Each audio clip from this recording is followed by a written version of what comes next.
नमः सिद्धेभ्यः ओम नमः सिद्धेभ्यः ओम नमः सिद्धेभ्यः।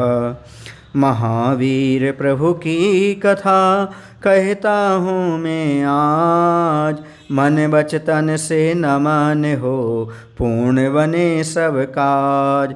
विद्यासागर हैं ममे गुरु, नमन करूं सिर नाय। पाप ताप सब बेहरें, कर्म सभी नस जाएं, कर्म सभी नस जाएं। बोले अहिंसा परमो धर्म की जय। देवाय देव श्री वर्धमान महावीर भगवान की जय। आचार्य सकल कीर्ति महाराज की जय। आचार्य गुरुदेव भगवान श्री विद्यासागर जी महाराज की जय।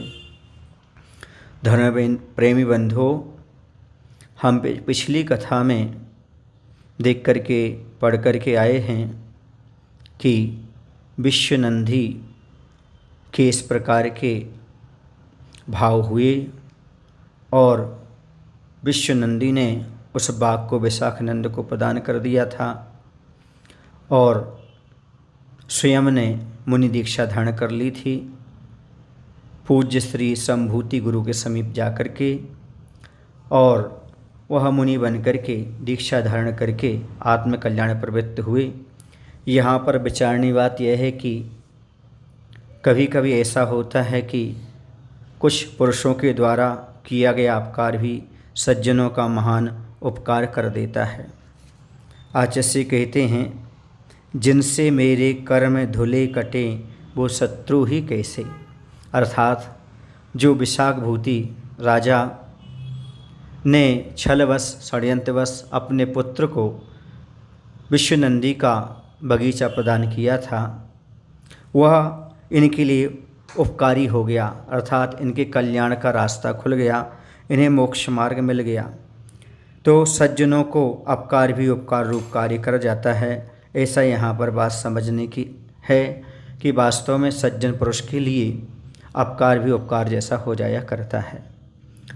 अब यहाँ पर ऐसा हुआ कि जो विश्वभूति था उसे लगा कि देखो मेरा यह जो बड़े भाई का पुत्र है यह मुनि बन गया, मैंने बहुत गलत किया। मुझे षड्यंत्र पूर्वक उसका बगीचा अपने पुत्र को प्रदान नहीं करना था। मैंने ही मोहवश कर डाला। उसे अपने दुष्कृत्यों पर महान पश्चाताप हुआ। उसे लगा मैंने बहुत गलत किया। देखो बंधु, गलत होने पर उसी व्यक्ति को पश्चाताप होता है जो धर्म पर श्रद्धा रखता हो एवं पाप से डरता हो। जो धर्म पर श्रद्धा नहीं रखता, जो पाप से नहीं डरता, वो किए गए दुष्कृत्य पर कभी पश्चाताप नहीं करता। वो तो खुश होता है और ये समझता है कि मैंने बहुत बड़ा काम किया, लेकिन जब उसे कर्मफल भोगना पड़ता तब मालूम पड़ता है कैसा होता है। तो विश्वभूति राजा को बहुत पश्चाताप हुआ और वह सांसारिक भोगों से विरक्त हो गया और उसने मन वचन काय से परिग्रहों का परित्याग करके जिन दीक्षा धारण कर ली।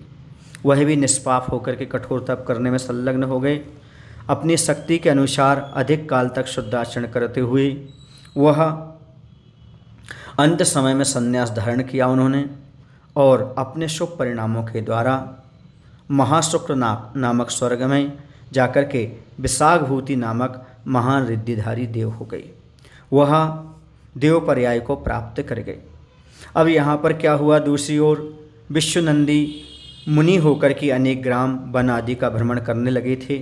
पक्ष मास उपवास करने लगे और अपने शरीर को मास भर यानी महीने महीने का 15 दिन का उपवास करने लगे। अत्यंत शरीर को क्षीण करने लगे। उनके ओंठ मुख आदि अंग सूख गए।